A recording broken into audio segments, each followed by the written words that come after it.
Très chers abonnés, bonsoir. Alors, il y a quelques jours, j'ai fait une vidéo sur le transfert entre les tractions lestées et les tractions un bras. Donc, grosso modo, à quel point faut-il être fort en lesté pour débloquer la traction un bras. Et du coup, il y a eu quelques personnes qui m'ont demandé de faire la même chose pour les dips et les dips archers.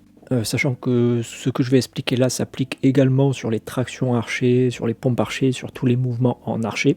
Donc en gros, ces personnes voulaient savoir quel est le ratio de force entre les dips lestés et les dips en archer, ou entre les dips archers et les dips à un bras. Donc déjà, qu'est-ce que c'est qu'une dips archer pour les gens qui ne connaîtraient pas? Ça va être tout simplement une dips, donc souvent aux anneaux, parce que c'est un peu plus simple, côté trajectoire, côté technique, mais ça peut aussi être fait sur barre. Donc ça va être une dips où on va tout simplement faire sa dips, mais en gardant un bras tendu, comme ceci.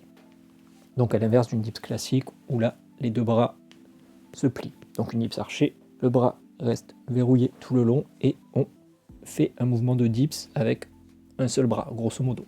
Donc c'est un mouvement qui va souvent être utilisé par les gens qui n'ont pas accès à de la fonte, à des poids supplémentaires, et pour qui les dips sont devenus trop faciles. Donc c'est une manière de rendre le mouvement plus dur, de continuer à gagner en force, et pourquoi pas se diriger petit à petit vers les dips à un bras. Et donc parfois les gens qui font que des dips archers, ou qui commencent à être bons en dips archers, veulent savoir, grosso modo, quelle serait leur force sur les dips lestés.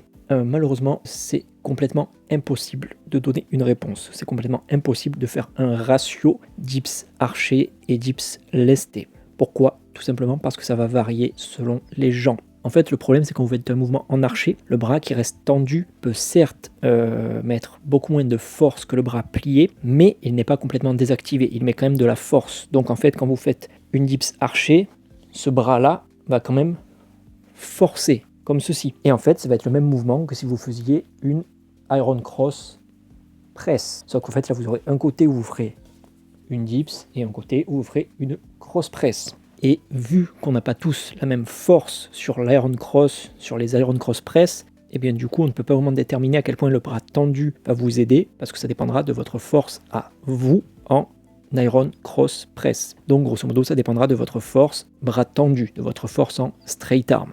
Sur tout ce qui va être les mouvements en archer, il ne faut pas voir le bras tendu comme un bras qui est juste là pour la stabilité, l'équilibre, ou qui est un bras mort, mais vraiment comme un bras qui va quand même forcer, que vous le vouliez ou non, même si vous essayez de ne pas forcer avec, en vous rapprochant de l'échec, forcément, vous allez quand même vous aider un petit peu. Donc c'est un peu comme si à la place de l'anneau, vous imaginiez avoir un élastique. Donc là, je mets de la force dans l'élastique. Je mets plusieurs kilos de force qui vont donc m'aider à faire mon mouvement en archer, qui vont rendre le mouvement plus ou moins facile selon à quel point je vais être fort en bras tendus. Et donc si on prend deux personnes, par exemple une personne qui faisait juste des dips aux anneaux, qui n'a jamais fait de conditionnement en straight arm, qui ne fait pas de street workout, qui n'a jamais travaillé la planche, qui n'a jamais fait de curl gymnase, jamais fait d'iron cross, jamais fait de maltaise ou de travail préparatoire pour ses figures, et bah cette personne sera peut-être capable de mettre que 5 kg de force bras tendu, tout simplement parce qu'elle aura très peu de force en straight arm. Son tendon sera très fragile, donc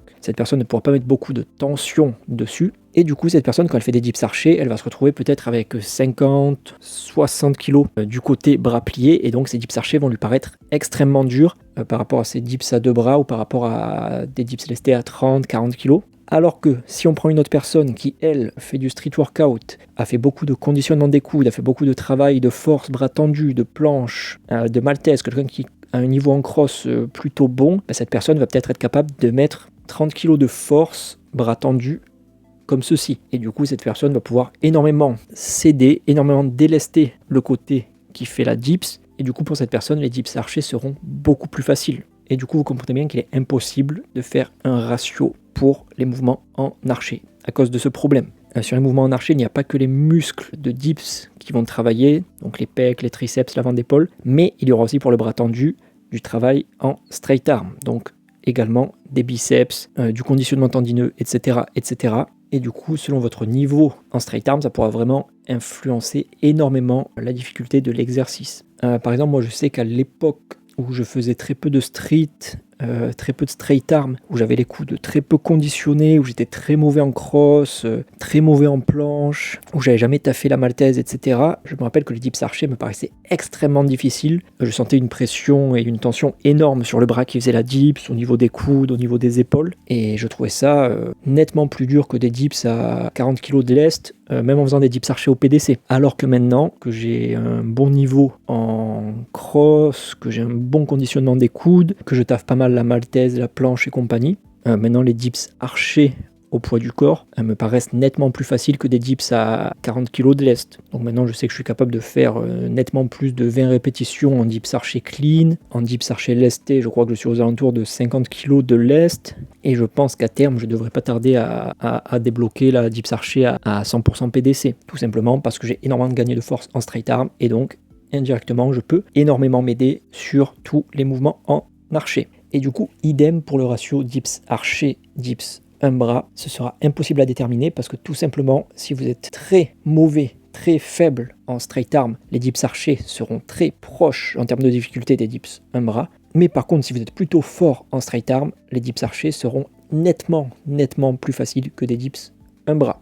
Donc, ça ne veut pas dire que les mouvements en archer ne sont pas des bons mouvements. Personnellement, c'est des mouvements que j'utilise, que j'aime bien. Mais par contre, ne cherchez pas à faire un ratio précis avec le mouvement lesté classique ou avec le mouvement à un bras, tout simplement parce que c'est trop compliqué. Surtout qu'en plus, si vous entraînez à la fois le straight arm et à la fois tout ce qui va être les dips, le bench, les pompes, la force de pousser horizontale un petit peu, vous allez progresser sur ces deux aspects, pas forcément à la même vitesse, et du coup ça va encore plus changer le ratio dips archer, dips classique. Donc voilà, j'espère que c'était clair pour tout ça, je pense que c'est pas trop compliqué à comprendre. Du coup dans une future vidéo, cette fois je parlerai du ratio entre les dips lestés et les dips à un bras, qui pour le coup est un petit peu plus facile à mettre en place. Et en attendant, comme d'habitude, si vous avez des questions, des demandes, si vous n'êtes pas d'accord avec moi, si vous voulez en débattre, n'hésitez pas à m'envoyer un message sur mon Insta ou à laisser un commentaire sous la vidéo pour me rendre riche.